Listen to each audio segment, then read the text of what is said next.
بسم الله الرحمن الرحیم. سلامونه، مینا او درنښت مې ومنئ.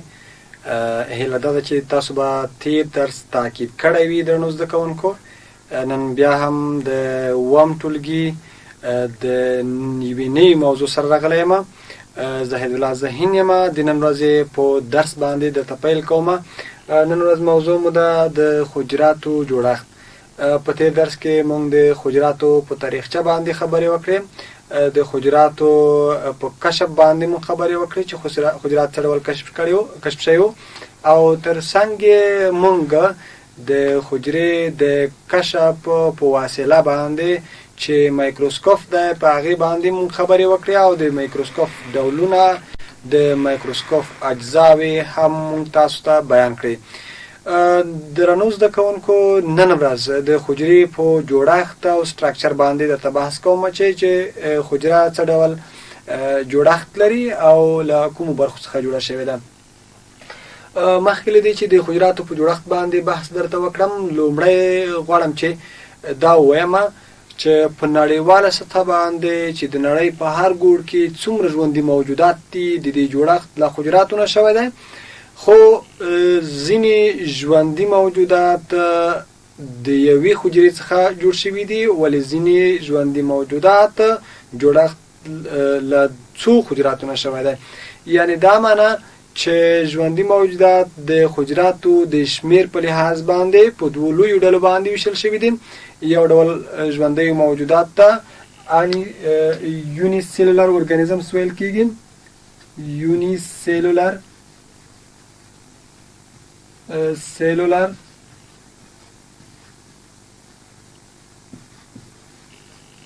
ارګانیزمز یعنی یو حجروي ژوندي موجودات.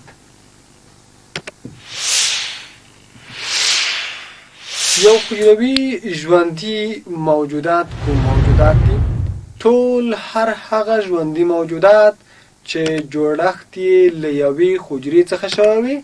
د دې ژوندیو موجودات ته به په بیولوژیکي ژبه کې یوني سیلولر ارګانیزمز ویل کېږي. فرض مثال زه وایم بیلګې وایم، بیلګې د دې ژوندیو موجوداتو کومې دي؟ اول امیب ژوندی موجود دی، جوړښت یې له یوې حجرې څخه شوی دی. باکتریا یو حجروي ژوندی موجود دی. پارامېشیم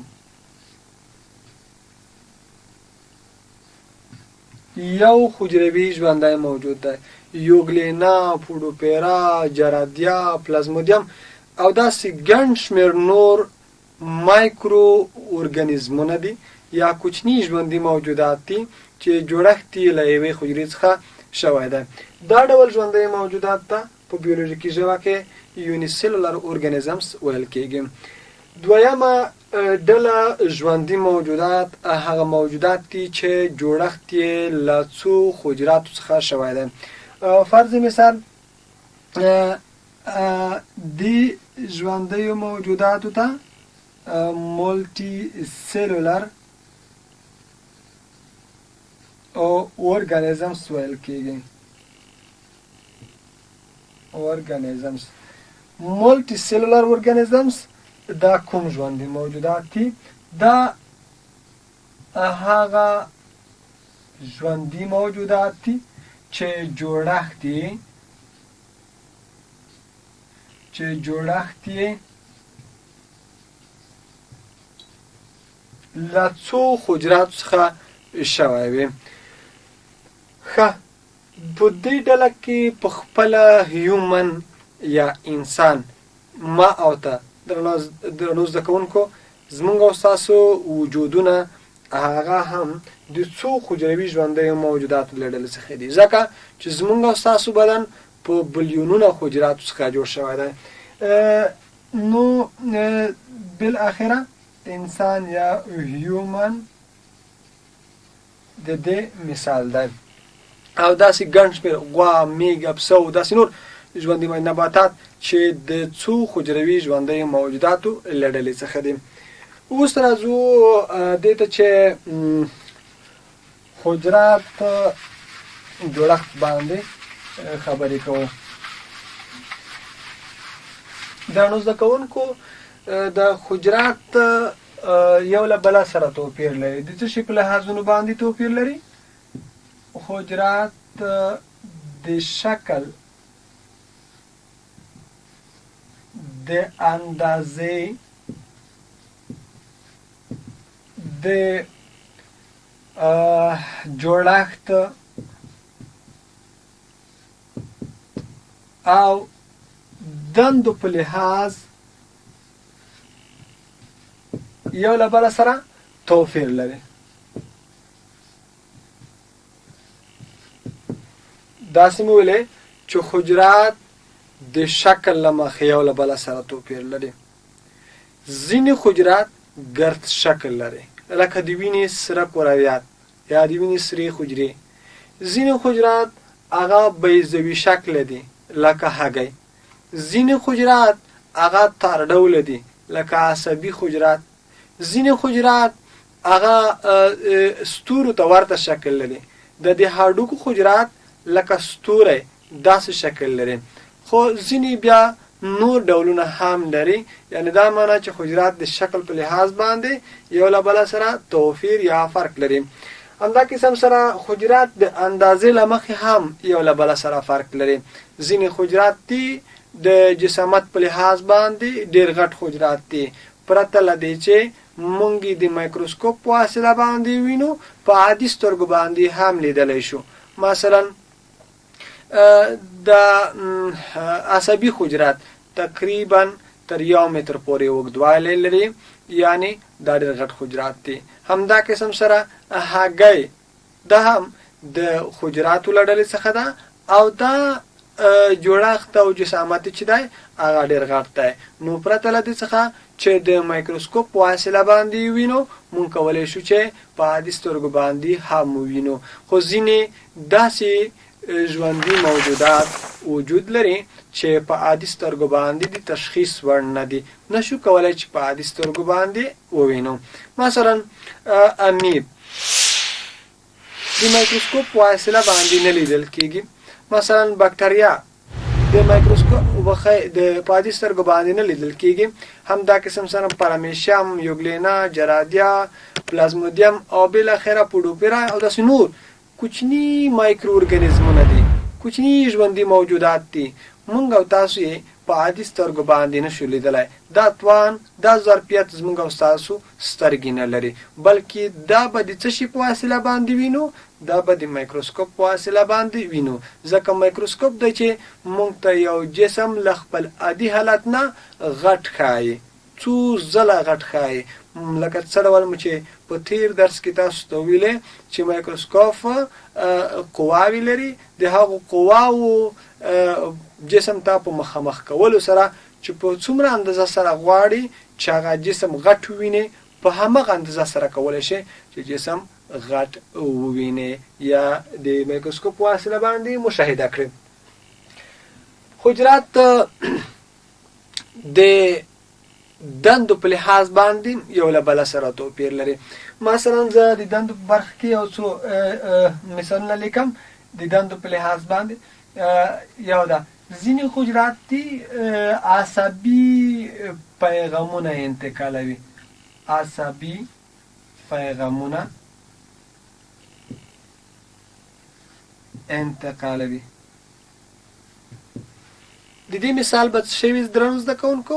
د دې مثال به د عصبي حجرات پی کنه. عصبي حجرات دي چې د عصبي پیغامونو د انتقال مسؤلیت لري. نو دنده خاصه شوله چې د عصبي پیغامونو انتقال ده. ځینې حجرات بیا داسې دي چې هغه د اکسیجن د انتقال مسؤلیت لري. اکسیجن د انتقال مسؤلیت لري. ولی ځینې حجرات داسې هم دي چې هغه دفاعي حجرات دي. هغه وخت چې ځینې ناروغیو تولیدونکي کوچني ژوندي موجودات زموږ د بدن په مختلفو غړو باندې کله هم چې حمله کوي، دا حجرات داسې حجرات دي چې په مقابل د دغې مایکرو ارګانیزمونو یا د ژوندیو موجوداتو کې سرسخته حمله او دفاع کوي او بالاخره ځان هم پې وژني او د میکروبونه هم وژني. دا ډول حجرات چې په دفاعي برخه کې کار اخلي یا دفاعي برخه کې کار کوي، دا ډول حجرات ته د وینې سپین کرویات ویل کېږي. یعنې د وینې سپین کرویات چې دي هغه دفاعي دنده سرته رسوي، دفاعي دنده لري، د بدن څخه د میکروبونو په مقابل کې محافظت او ساتنه کوي. ځینې حجرات بیا داسې دي چې هغه ترشحي یا تولیدونکي دنده لري. مثلا غدوات یعنې ترشحي دنده لري چې مسلسله توګه سره څه کوي؟ ترشحات کوي. ترشحي حجرات دي. غدوات مونږ داسې تعریفوو چې یوه یا څو حجرات چې تولیدي یا ترشحي دنده سرته ورسوي، دا به څه شوي؟ غدوات وي.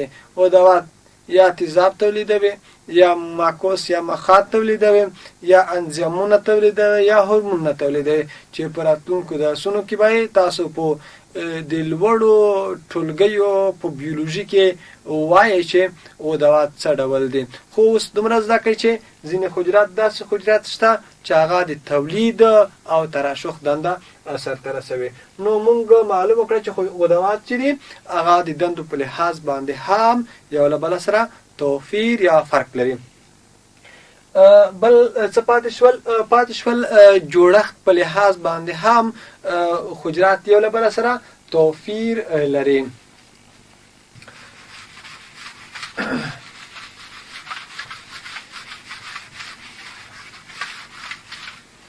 د جوړښت په لحاظ باندې هم حجرات یو له بله سره توفیر لري. که مونږ ووایو ځینې حجرات داسې حجرات دي چې منظمې هستې لري، مشخصې هستې لري، ځینې مشخصې او منظمې هستې نه لري. نو په دې اساس باندې حجرات د مشخصو هستو د لرلو او د نه لرلو په اساس باندې په دوو ډلو باندې ویشل شوي دي. لومړی زه لیکمه چې لومړی کومه ده؟ لومړی پروکاریوتیک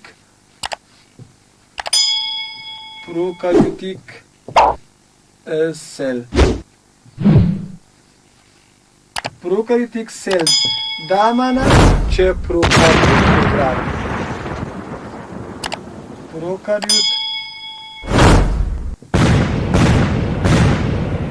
حجرات. پروکاریوت حجرات کوم حجرات دي؟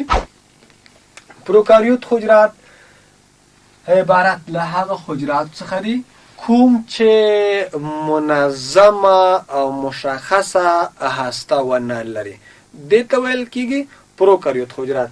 په بله معنا سره ویلی شو، داسې وایو پروکاریوت حجرات هغه حجرات دي چې د هستې مواد یې په سایتوپلازم کې په تیت او فرق شکل سره وجود لري. د هستې مواد په یوه ټاکلې ساحه کې هغه موقعیت نه لري. فرض کړئ دا د هستې مواد دي ولې په سایتوپلازم کې په تیت او فرق شکل سره موجود دي. ټول هر هغه حجرات چې د هستې مواد د هستوي غشا په وسیله باندې نه پوښل شوي دې ته پروکاریوتیک سیلز ویل کېږي یا پروکاریوت حجرات ویل کېږي. راځئ چې لغتا د دې کلمې چې پروکاریوت ده د دې معنا هم تاسو ته وکړم. پروکاریوت دا په خپله لاتیني کلمه ده. دا د پرو کلمه دا د ساده یا ابتدایي معنا لري. ساده یا ابتدایي معنا لري. او کاریوت د لاتیني ژبې د کاریون د کلمې نه اخیستل شوې کلمه ده. معنا یې دا ده چې هسته. نو معلومه شوه چې ساده یا ابتدایي هسته لرونکي حجرات. پروکاریوتیک څه معنا؟ یعنې ساده هستې لرونکي حجرات. دا ساده یا ابتدایي هسته ده چې د هستې مواد په سایتوپلازم کې په شیندلي پوتیت او پرک شکل سره موقعیت لري.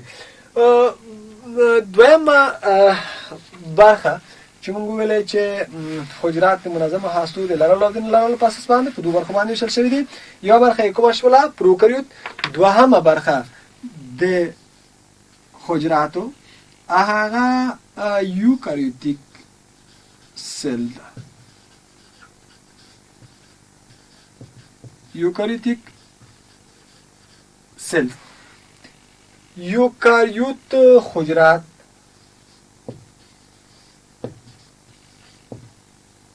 وخی یوکاریوت پاتې شو.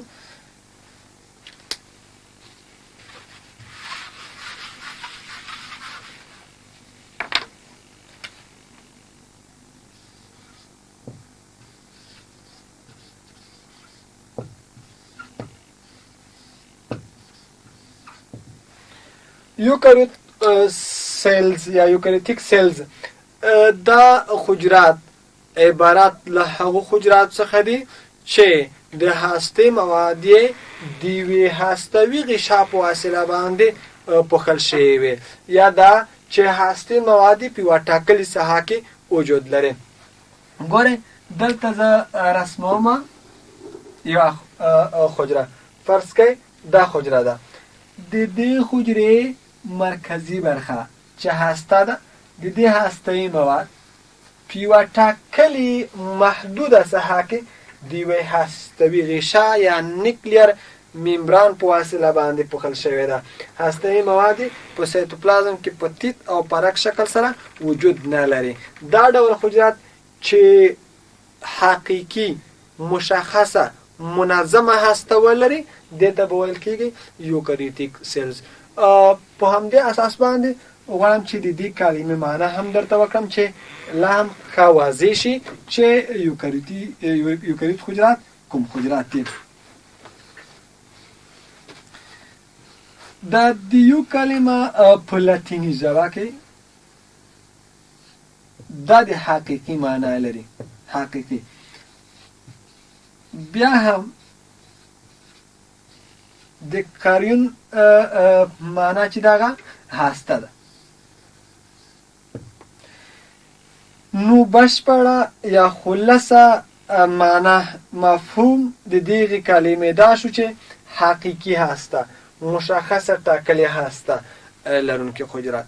دې ډول حجرات ته یوکاریوتیک حجرات ویل کېږي. نو حجرات موږ وپېژندل چې حجرات د شکل له مخې، حجرات د اندازې له مخې، حجرات د جوړښت له مخې او حجرات د دندو له مخې یو له بله سره توپیر لري. خو په لویه کې د ټولو حجراتو یو نه بلکې درې ګډ غړي چې ټول حجرات لري هغه تشریح کوو. په لویه کې په یوه برخه کې چې دوی یو له بله سره شباهت لري، یو له بله سره مساوي دي، هغه برخه باندې خبرې کوو. په لویه کې د نړۍ د ټولو ژوندیو موجوداتو حجرات له دریو برخو نه جوړ شوي دي. اوله برخه زه وایم حجرات له څو برخو نه جوړ شوي دي؟ په لویه کې له دریو برخو نه. اول حجروي دیوال څه ورته ویل کېږي؟ سیل وال. یا په ځینو حجراتو کې چې حجروي دیوال وجود نه لري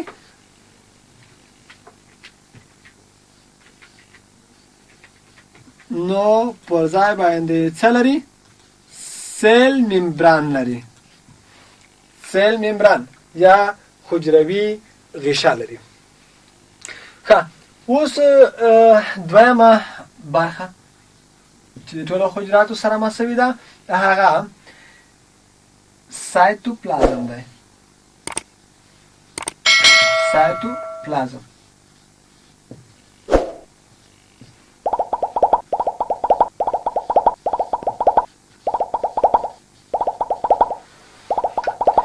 سایتوپلازم دا د حجرې یوه بله برخه ده. وروسته یو پر یو باندې تاسو ته تشریح کوم. دریم برخه د هستې په نامه سره یادېږي. هسته یا نیکلیوس. نیکلیوس یا هسته. درنو زده کوونکو د نړۍ ټول حجرات حجروي دیوال یا حجروي غشا لري، سایتوپلازم لري او هسته لري. اوس غواړو چې لومړی بحث زموږ او ستاسو په څه باندې وي؟ لومړی بحث مو پر حجروي دیوال باندې وي چې موږ وپېژنو چې حجروي دیوال څه شی دی. حجروي دیوال یا سیل وال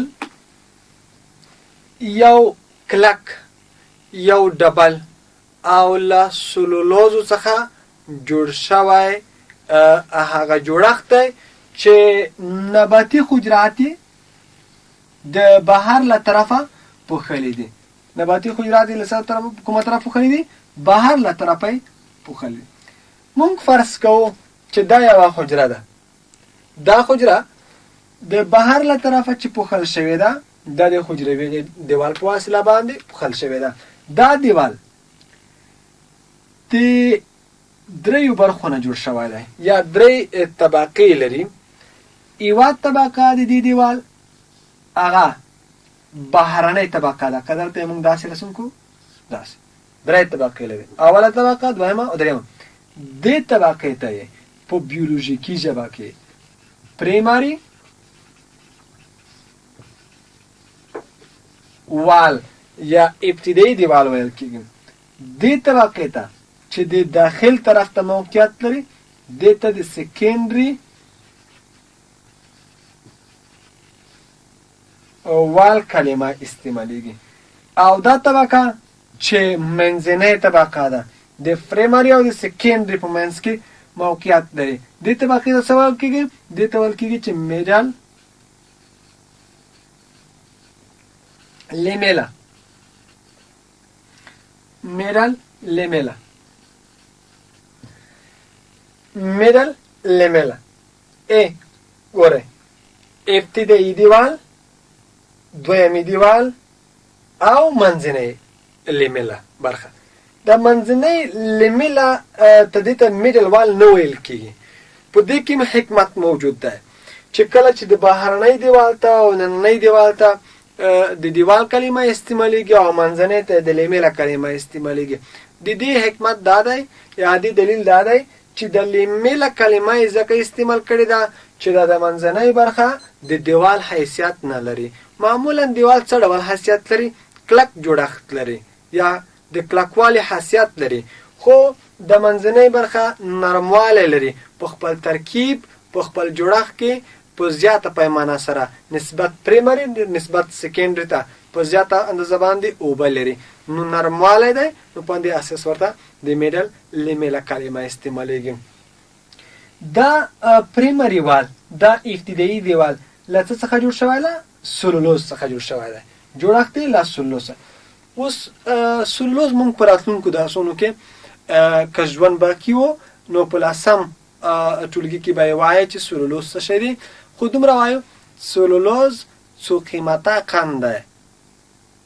د څو یو قیمته قندونو د یو ځای کېدو په نتیجه کې سلولوز منځته راغلی ده. یوه کیمیایي ماده ده، لنډ زده کړئ. نو سلولوز څخه جوړښت شوی دی. د سیکنډري وال یا د دویمي دیوال جوړښت هم یوه اندازه له سلولوز څخه او یوه اندازه له موم یعنې واکس په نوم سره ماده ده. موم معمولا سریښناکې مادې ته ویل کېږي. که په ونه پورې مو دا کند لیدلی وي، دا کند خپله موم یا واکس ماده ده یا معمولا سریښ. دا سریښوالی، دا غلظتوالی، دا په خپله هم څه شی دی؟ دا موم یعنې واکس ماده ده. په لنډو کې وایو چې موم یعنې واکس هغه سریښناکه مایع ده چې د نباتي حجراتو د دویمي دیوال په جوړښت کې ونډه لري. همدا قسم د منځنۍ لیمیلا کلمه چې ده، منځنۍ لیمیلا برخه چې ده هغه غیر سلولیزي برخه ده پر ځای باندې نور مواد وجود لري چې په یوه زیات اندازه باندې اوبه هم په هغې کې وجود لري. اوس د نباتي حجراتو بهر طرف ته چې یوه حجره پوښلې ده د دیوال په وسیله باندې د دې دنده څه شی ده؟ مخکې د چې په دنده باندې بحث وکړو لومړی باید دا ووایو چې هیڅ یوه حیواني حجره نشته چې د هغې جوړښت د هغې په سټراکچر کې دی څه شی موجود وي؟ حجروي دیوال موجود وي. یعنې حجروي دیوال په حیواني حجراتو کې نشته. ځینې زده کوونکي یا ځینې نور اشخاص هغه اکثر وخت په دې اند او باور باندې وي وایي چې نباتي حجرات د حجروي غشا پر ځای باندې حجروي دیوال لري، حجروي غشا نه لري. نه، نباتي حجرات دي چې هم حجروي غشا لري او هم حجروي دیوال لري، خو دا حجروي غشا په حجروي دیوال پورې دومره کلکه نښتې وي، دومره ټینګه نښتې وي چې ځینې وخت د لیدلو وړ نه وي. نو وایو چې حجروي غشا او حجروي دیوال دواړه په نباتي حجراتو کې وجود لري، خو په حیواني حجراتو کې یو له دوی څخه چې هغه حجروي غشا ده هغه وجود لري، ولې حجروي دیوال په حیواني حجراتو کې وجود نه لري. نو دا خبره مو باید له یاده ونوځي. بل راځو د حجروي دیوال دندو مسؤلیتونو ته. حجروي دیوال څه دندې لري، څه مسؤلیتونه لري؟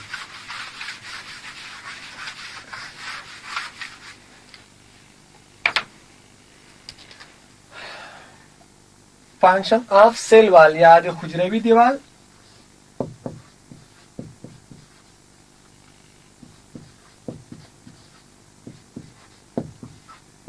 حجروي دیوال دندې.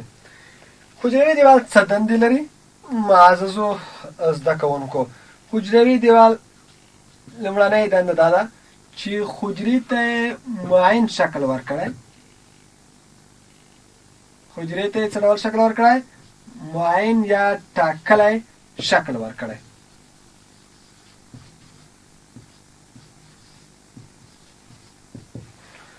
حجرې ته یې معین یا ټاکلی شکل ورکړی ده. که دا یوه حجره فرض کو، مونږ وایو څه ډول شکل دی دا؟ مونږ وایو چې دایروي شکل لري یا کوروي شکل لري. دا کوروي شکل کلمه چې استعمالوو خو دې شکل ته په کتو باندې استعمالوو او دا شکل چې په یوه محدوده ساحه کې منحصر شوی دی. دا شکل چې مونږ تاسو وینو د حجرې داخلي محتویات په یوه محدوده ساحه کې منحصر کړي دي. دغه شکل په خپله د حجروي دیوال په وسیله باندې منځته راغلی او موږ تاسو ورته د دایروي یا کوروي شکله حجراتو کلمه استعمالوو. نو حجرې ته معین او ټاکلی شکل ورکوي. یوه دنده او مسؤلیت د حجروي دیوال دا شو. دویمه دنده، حجرې د میخانیکي زیان څخه ساتي. ګورئ میخانیکي زیان کوم زیان ده؟ د بهرنیو صدمو او ضربو په مقابل کې حجره مقاومه وي. ځکه کله چې په حجره باندې فشار وریدېږي، صدمه وریدېږي یا په هغې باندې ضربه وریدېږي، نو دلته د حجرې دیوال په مخه کې ولاړ ده یا په مخه کې شته. کله چې دې ته فشار وریدېږي تر یوه حده پورې د حجرې د زخمي کېدو یا د حجرې د صدمې او ضربې د لیدلو څخه مخنیوی کېږي. نو دغه مخنیوی په خپله د حجرې د بهر له طرفه پوښل شوي دیوال په وسیله باندې کېږي. نو موږ وایو چې حجرات د میخانیکي زیان څخه د حجروي دیوال په وسیله باندې ساتل کېږي. یوه بله دنده مو وایمه، وخت مو پای ته رسېږي. بل دا چې حجرات حجرې څخه د موادو د خارجېدو لار ده. حجروي دیوال د اضافي او بیکاره مواد کله چې په حجره کې تولید شي د همدې حجروي دیوال له لارې بهر ته اطراح کېږي.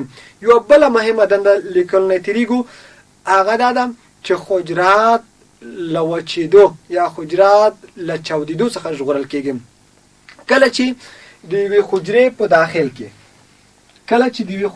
داخل کې د اوبو فشار زیاتېږي او بالاخره که چېرته حیواني حجرات وي هغه چاودېږي، خو ولې نباتي حجرات چې دي هغه چاودنه نه کوي. دلیل دا دی چې د بهر له طرفه د یو کلک ډبل سلولوزي دیوال په وسیله باندې پوښل شوی چې حجره نه پرېږدي چاودو ته ورکړي. کله چې داخلي فشار زیاتېږي حجره پراخېږي، منبسطه کېږي، ولې دغه دیوال چې کلک دیوال ده د چاودېدو مخنیوی کوي او بالاخره د اضافي موادو د خارجېدو سبب کېږي چې همدلته د حجروي غشا په برخه کې سوري استوماتای وجود لري. هغه اضافي او بیکاره مواد چې په حجره کې تولید شوي دي هغه بهتر همدا قسم سره حجروي دیوال د موادو د حجرې ته د تېرېدلو لار هم ده. نو دا او دې ته ورته نورې دندې هم لري. نو په همدې ځای باندې زموږ درس پای ته رسوو. هیله دا ده چې تاسو به د نن درس څخه ډېر څه زده کړي وي او بیا هم کوم ځای کې نوی پوه شوي انشاءالله چې تاسو به په کورونو کې د خپلو تعلیم یافته دوستانو ورونو څخه به پوښتنه وکړئ او د کلیوالو یا د نورو ملګرو او دوستانو څخه به پوښتنه وغواړئ. خدای دې وکړي چې بیا هم تاسو دغه درسونه سره تعقیب کړئ. انشاءالله موږ به بیا درته حاضرېږو. دا وه د نن ورځې زموږ درس چې تاسو ته مو وړاندې کړه. تر بیا ښې چارې.